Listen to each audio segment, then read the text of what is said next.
जय हिंद फ्रेंड्स, आइए देखते हैं छत्तीसगढ़ में कुछ जनजाति विद्रोह के बारे में, है ना। ये जनजाति विद्रोह जो है छत्तीसगढ़ में एक महत्वपूर्ण स्थान रखता है एग्जाम के दृष्टिकोण से। आइए इसको हम देखते हैं एक ट्रिक के माध्यम से। तो जनजाति विद्रोह का एक ट्रिक है जिसको बोलते हैं हप तमेली कोई मुभु, है ना। इसका एक ट्रिक है, ट्रिक हो जाएगा हप तमेली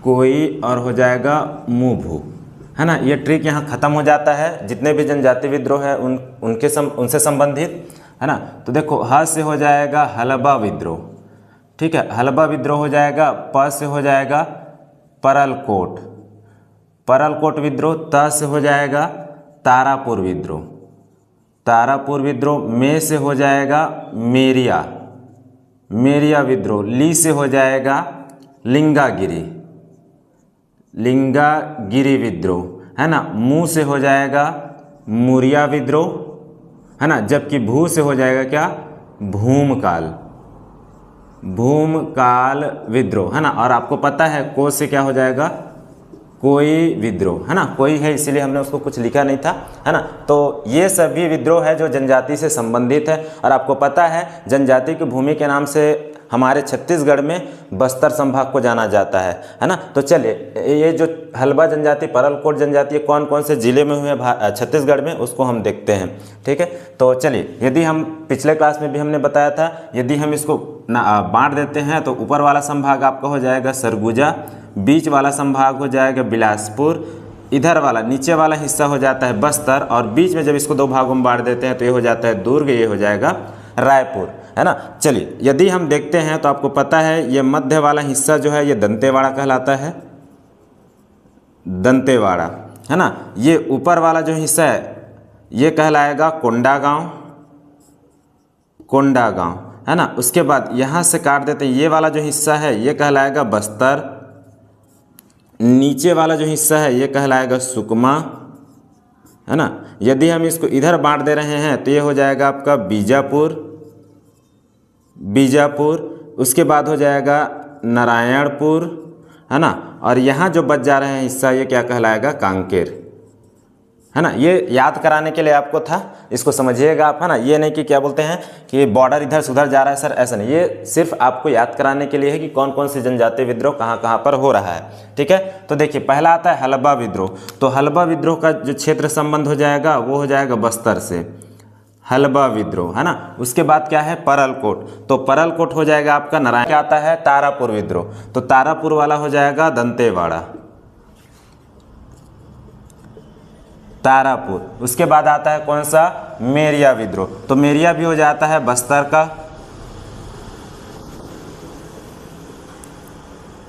मेरिया विद्रोह। उसके बाद क्या आ जाता है लिंगागिरी, है ना। तो लिंगागिरी आपका हो जाएगा बीजापुर का, लिंगागिरी, लिंगागिरी, ठीक है। उसके बाद अगला क्या आता है कोई विद्रोह, तो कोई भी हो जाएगा बीजापुर का, कोई विद्रोह ये भी हो जाएगा बीजापुर का। और अगला आ जाता है क्या मुरिया, तो मुरिया हो जाता है सुकमा, सुकमा। और लास्ट में बच गया आपका भूमकाल, तो भूमकाल हो जाता है कोंडागांव, भूमकाल, है ना। तो जहाँ तक हमको लग रहा है आपको ये लोकेशन समझ में आ गया होगा कि कहाँ कहाँ से कौन कौन सा विद्रोह होने वाला है ना। तो आइए इसको देखते हैं पहला हलबा विद्रोह के बारे में, ठीक है। हलबा विद्रोह, चलिए हलबा विद्रोह के यदि हम सन देखते हैं तो सन आ जाता है 1774, है ना। इसमें सन आता है। फिर स्थान हम देखते हैं तो आपको पता है यहाँ से हमने मैप में बता भी दिया था, हलबा का जो क्षेत्र है, सॉरी ये जो हलबा विद्रोह का क्षेत्र हो जाएगा वो हो जाता है आपका बस्तर, है ना। उसके बाद इसके शासक, मतलब इस टाइम पे शासक कौन था, तो अजमेर सिंह, है ना, अजमेर सिंह। और नेतृत्व करने वाले भी यही थे, अजमेर सिंह, ठीक है। इसमें सहयोगी, सहयोग, सहयोग के रूप में जो शामिल हुए थे वो थे हलबा, हाँ हलबा जनजाति, ठीक है। अच्छा इसमें उद्देश्य क्या रहा होगा, तो उद्देश्य था आपका उत्तराधिकारी, उत्तराधिकारी, है ना। तो उत्तराधिकारी के लिए युद्ध लड़ा जा रहा था, हलवा विद्रोह। अच्छा, हलवा विद्रोह एक ऐसा विद्रोह था छत्तीसगढ़ का जिसमें एक पूरे जनजाति को समाप्त कर दिया गया था, है ना। जब हलवा विद्रोह हो रहा था तो जब हलवा जनजाति के लोग इसमें शामिल हुए थे तो केवल एक ही हलवा जनजाति का व्यक्ति बचा था, बाकी जितने भी हलवा जनजाति था उसको समाप्त कर दिया गया था। ठीक है, तो याद रखिएगा, ये पूरे ऐसा माना जाता है कि पूरे विश्व का एकमात्र ऐसा विद्रोह था हलवा विद्रोह जिसमें पूरे जनजाति को ही समाप्त करने की कोशिश किया गया था। ठीक, तो ये हो गया आपका हलवा विद्रोह। इसके बाद अगला जो है, अगला आता है आपका परलकोट विद्रोह।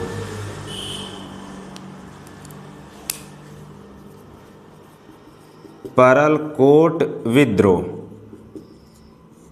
है ना। तो परलकोट विद्रोह जैसे कि इसको पढ़े हैं वैसे ही इसको भी आगे बढ़ाते हैं। तो देखिए, पहला आता है सन, तो सन इसका हो जाएगा 1824-25, है ना। सन हो जाएगा 1824-25। यदि स्थान देखते हैं तो स्थान आपको पता है, देखिए परलकोट का हो जाएगा नारायणपुर, है ना। अगला क्या आता है, शासक, है ना। तो शासन कौन कर रहे थे, तो महिपाल सिंह देव, है ना, महिपाल। ठीक है, महिपाल सिंह देव थे। और इसमें जो नेतृत्व जो कर रहे थे उनका नाम था गेंद सिंह। ठीक है, अब इसका आखिर उद्देश्य क्या रहा होगा, उद्देश्य, तो इनका उद्देश्य था जो अबू झमार जनजाति है, अबू झमारिया जनजाति, है ना, अबू झमारिया जनजातियों का शोषण के विरुद्ध। ठीक है, याद रखिएगा, इसका उद्देश्य हो जाएगा कि अबू झमारिया जनजाति का जो शोषण हो रहा था ना उसके विरुद्ध इन्होंने ये जो है गेंद सिंह खड़ा हुए थे। ठीक, जब ये इनके विरुद्ध खड़ा हुए, अंग्रेजों के विरुद्ध खड़ा हो गए तो इनको यानी कि गेंद सिंह को 10 जनवरी, ठीक है, 1825 में पकड़ लिया गया, जबकि फांसी दे दिया गया 20 जनवरी आपका 1825 में। ठीक है, तो याद रखिएगा कि परलकोट विद्रोह में शहीद होने वाले जो व्यक्ति थे उनका नाम क्या था, गेंद सिंह। ठीक है, तो ये हो गया हमारा परलकोट विद्रोह। अगला आता है तारापुर विद्रोह। चलिए, तारापुर विद्रोह, है ना। तो जैसे इसको सीरीज में पढ़ रहे हैं वैसे उसको भी सीरीज में पढ़ेंगे। तो इसमें जो पहला चीज आता है वो है सन, है ना। तो सन इसका हो जाता है 1842। ठीक है, 1842 का डेट जाता है 1842 से 56 तक भी चला जाता है ना, 1842। और इसका स्थान तो देखिए, तारापुर का जो हम स्थान देखते हैं वो कहाँ आएगा, दंतेवाड़ा। अगला क्या आता है, शासक हो जाएंगे भूपाल देव, है ना, शासक हो जाते हैं भूपाल देव। इसके नेतृत्वकर्ता, तो अगला आ जाता है नेतृत्वकर्ता, है ना। नेतृत्वकर्ता वाले कौन था, तारों का दल, याद रखिएगा, तारों का दल, है ना। तो कौन हो जाएंगे, दलगंजन सिंह इसके नेतृत्वकर्ता थे। इनका उद्देश्य क्या था, तो उद्देश्य यदि हम देखते हैं तो ये हो जाता है टैक्स में बढ़ोतरी, है ना। यानी कि तारापुर क्षेत्र में क्या कर दिया गया था, अंग्रेजों द्वारा टैक्स में बढ़ोतरी की जा रही थी ना। एरो ऊपर दिखा रहा है, मतलब टैक्स में क्या हो रहा है, बढ़ोतरी हो रहा है। ठीक है, तो ये हो गया हमारा तारापुर विद्रोह। अगला देखिए, पहला हो गया था हलवा विद्रोह, परलकोट विद्रोह और तारापुर विद्रोह। अगला आता है कौन सा, मेरिया विद्रोह। चलिए, अगला हो जाएगा हमारा मेरिया विद्रोह। ठीक है, इस मेरिया विद्रोह में क्या होना है, तो पता है आप लोग को क्या लिखना है, पहले सन। ठीक है, देखो इसका डेट जो है कितना तक जाता है, आपका 56 तक जाता है ना। तो इसका डेट हो जाएगा 1842 से 63 तक जाता है। ठीक है, तो स्थान यदि देखते हैं, तो स्थान आपको पता है, मेरिया का स्थान क्या हो जाएगा, बस्तर, है ना, स्थान हो जाएगा बस्तर। जबकि इसका शासक देखते हैं, तो शासक यही होंगे भूपाल देव, इसको याद रखिएगा, भूपाल देव इसके शासक हो जाते हैं। उसके बाद इसके नेतृत्वकर्ता हिडमा मांझी। ठीक है, मेरिया विद्रोह के नेतृत्वकर्ता होते हैं आपके हिड़मा मांझी, है ना। यदि हम इसका उद्देश्य, जैसे सबको उद्देश्य पढ़ रहे हैं वैसे यदि इसका भी उद्देश्य पढ़ते हैं तो मेरिया विद्रोह ऐसा विद्रोह था जिसमें जो दंतेश्वरी माता में नरबलि चढ़ाया जा रहा था ना, तो वहाँ के जो जनता था उस नरबलि को समाप्त करना चाहते थे, ठीक है। जिसके लिए अंग्रेज को पत्र लिखा गया था और अंग्रेज जो है अपने सैनिकों को दंतेश्वरी माता जो मंदिर है ना, उसके चारों ओर क्या है कि भाई मंदिर को किलेबंदी कर दिया गया था ताकि वहाँ पर जो जनजाति लोग है वो जाके नरबलि ना दे सके, ठीक है। तो याद रखिएगा उद्देश्य क्या हो जाएगा कि नरबलि पर प्रतिबंध, ठीक है, नरबलि पर प्रतिबंध लगाने के कारण, ठीक है। तो नरबलि पर प्रतिबंध लगाने के कारण ये मेरिया विद्रोह चलाया गया था, ठीक है। चलिए इतना देख लीजिए। चलिए अगला देखते हैं हम लिंगागिरी विद्रोह के बारे में, है ना। तो इसको ऐसे ही बांटते चलेंगे। लिंगागिरी विद्रोह,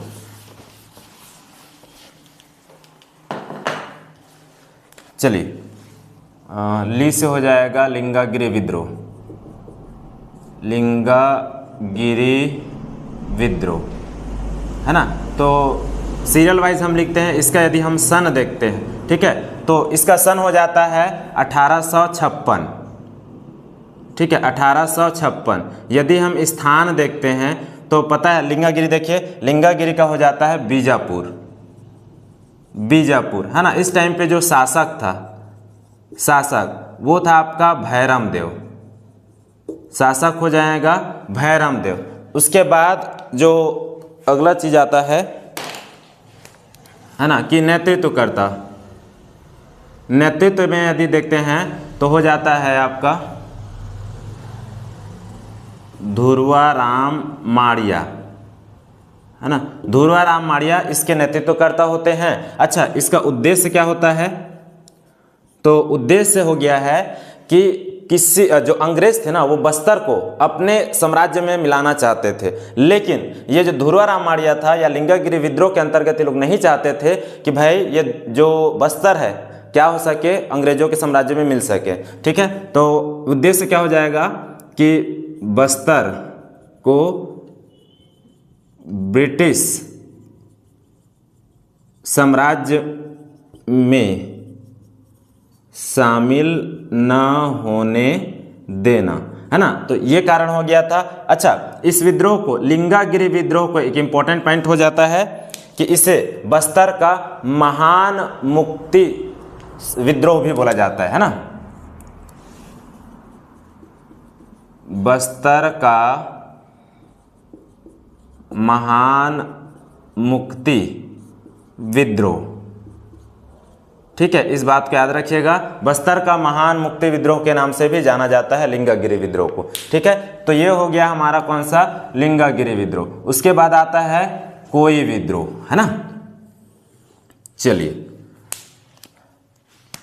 अगला हो जाता है कोई विद्रोह, ठीक। अब देखिए कोई विद्रोह होता है आपका 1859 में, सन हो जाएगा 1859, ठीक है। इसका स्थान, यदि हम स्थान देखते हैं तो देखो कोई विद्रोह कहाँ है जी, ये बीजापुर ही हो जाएगा, बीजापुर। शासक सेम चलेगा, है ना। शासक हो जाएगा आपका भैरम देव, ठीक है, शासक हो जाएंगे भैरम देव। यदि हम नेतृत्वकर्ता देखते हैं, नेतृत्वकर्ता तो हो जाएगा नागुल दोरला, ठीक है, नागुल दोरला इसके क्या होते हैं, नेतृत्वकर्ता। अब अगला क्या आता है, उद्देश्य, ठीक। तो उद्देश्य क्या है कि अंग्रेज क्या है ना कि इसको मतलब बस्तर बीजापुर वाले इलाके से सराय वृक्ष का वो लोग कटाई कर रहे थे, यानी वो लोग चाह रहे थे कि यहाँ से साल वृक्ष को ले जाके कुछ और दूसरा यानी पटरी वटरी में बिछाया जा सके, ठीक है। तो इसीलिए इसका उद्देश्य था कि कोई भी व्यक्ति या कोई भी अंग्रेज क्या कर रहा है, यदि कोई भी अंग्रेज साल वृक्ष को काट रहा है तो उसको काटने नहीं दिया जाएगा, बल्कि ये इन लोग का नारा था कि यदि कोई अंग्रेज साल वृक्ष को काटता है तो एक साल वृक्ष के पीछे एक अंग्रेज का सिर होना चाहिए, ठीक है। तो याद रखिएगा क्या था, साल वृक्षों के संरक्षण के लिए, है ना, साल वृक्षों के संरक्षण के लिए ये कोई विद्रोह हुआ था। अच्छा, इन लोग का नारा तो आप लोग को बता दिया हूं मैं कि एक साल वृक्ष के पीछे एक अंग्रेज का सर। ठीक है, तो चलिए ये कोई विद्रोह हो जाता है। अगला आता है मुरिया विद्रोह। ठीक, तो अगला हो जाएगा मुरिया विद्रोह। ठीक है, मुरिया विद्रोह कब होना है? तो देखो इसका समय चल रहा है 1856, तो इसका सन हो जाएगा आपका, देखो 1856, 1859, फिर हो जाता है ये 1800 आपका 76। ठीक है, तो अगला इसका जो स्थान है ना, मुरिया विद्रोह का यदि हम स्थान देखते हैं तो देखिए मुरिया विद्रोह कहाँ गया, ये अरे सुकमा ही लिख दिया हूँ जिसमें तुम्हें, है ना, ये मुरिया। ठीक है, तो मुरिया विद्रोह में यदि हम देखते हैं तो क्या हो जाएगा, ये स्थान सुकमा, सुकमा हो जाएगा। और अगला क्या होता है, शासक, शासक भैरम देव, भैरम देव, है ना, इसके शासक हो जाएंगे भैरम देव। और नेतृत्व, नेतृत्व करता हो जाएंगे आपका झाड़ा सिरहा, झाड़ा सिरहा, है ना, झाड़ा सिरहा इसके नेतृत्व करता हो जाता है। यदि इसके उद्देश्य हम देखते हैं, उद्देश्य, तो इसका उद्देश्य हो जाता है कि ये जो मुरिया जनजाति है ये नहीं चाह रहे थे कि भाई अंग्रेजों का जो नीति है वो बस्तर वाले एरिया पे लागू हो, यानी सुकमा पे लागू हो। ठीक है, तो उद्देश्य क्या हो जाता है कि अंग्रेजों की गलत नीति का विरोध करना, अंग्रेजों की नीति का विरोध करना। ठीक है, ये हो जाता है इन लोग का उद्देश्य। ठीक है, मुरिया विद्रोह में। उसके बाद अंतिम में आपको पता है, चलिए मुरिया भी हो गया, लास्ट में आ जाता है भूमकाल विद्रोह। ठीक है, भूमकाल विद्रोह। ठीक है, इस भूमकाल विद्रोह में क्या है कि देखो सन यदि हम देखते हैं तो इसका सन आ जाता है 1910। ठीक है, स्थान हो जाएगा, देखो स्थान कौन सा था, कोंडागांव, स्थान कोंडागांव। ठीक है, अगला क्या होता है, शासक, शासक, तो इसके हो जाएंगे रुद्र प्रताप देव। ठीक है, रुद्र प्रताप देव इसके शासक होते हैं। नेतृत्वकर्ता, नेतृत्वकर्ता हो जाएंगे गुंडाधुर, गुंडा साहब, है ना, गुंडाधुर, ये नेतृत्वकर्ता हो जाएंगे। जबकि इसका उद्देश्य क्या होता है, तो देखिए इसका उद्देश्य, उद्देश्य यदि देखते हैं तो बहुआयामी उद्देश्य होता है। ठीक है, बहुआयामी उद्देश्य कैसे कि भाई जब इसमें दीवान बनाने की बारी आती है तो यहाँ के जो राजवंश चलते हैं उसके जो राजा होते हैं, उसके फैमिली होते हैं, उनको दीवान नहीं बनाया जाता है बल्कि किसी और को दीवान बना दिया जाता है। ये पहला हो गया। दूसरा, बाजारों में टैक्स की जो है वसूली कुछ ज़्यादा ही मात्रा में किया जाने लगा था, यानी कि टैक्स ज़्यादा लगा दे रहा था। एक कारण ये हो जाता है। और कारण बन जाता है कि भाई इस क्षेत्र में, है ना, जो भी आदिवासियों द्वारा पदार्थ बनता था उसको अंग्रेज जो है कम मूल्यों पे खरीदने लगे थे, जिसकी वजह से गुंडाधुर ने क्या था कि भाई हथियार उठाया था अंग्रेजों के खिलाफ। ठीक है, तो ये सभी जनजातीय विद्रोह था जिसको हमने रिवीजन के फॉर्म में देख लिया है, एक मैप के हिसाब से कि कौन कौन से एरिया में इन लोग का लोकेशन है और इन विद्रोह में क्या क्या कारण था। अच्छा, एक चीज़ और बच गया है, भूमकाल में एक प्रतीक चिन्ह का उपयोग किया गया था, प्रतीक चिन्ह के रूप में, है ना, कि वो लोग कैसे जो है विद्रोह को एक जगह से दूसरे जगह मतलब प्रसार करते थे, प्रचारित करते थे। ठीक है, तो इसके लिए था आम की टहनी और काली मिर्च। ठीक है,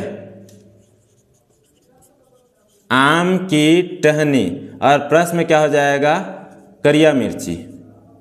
ठीक है, काली मिर्च देखिएगा यदि समझ में आ जाए तो, है ना, फिर भी हम बोल के बता दिए हैं ये आम की टहनी है और ये हो जाएगा काली मिर्च। ठीक है, तो ये था कुछ छत्तीसगढ़ के जनजातियों के बारे में। जहाँ तक हमको लग रहा है आपको क्लास पसंद आया होगा, तो आज का क्लास यहीं तक रखते हैं। जय हिंद।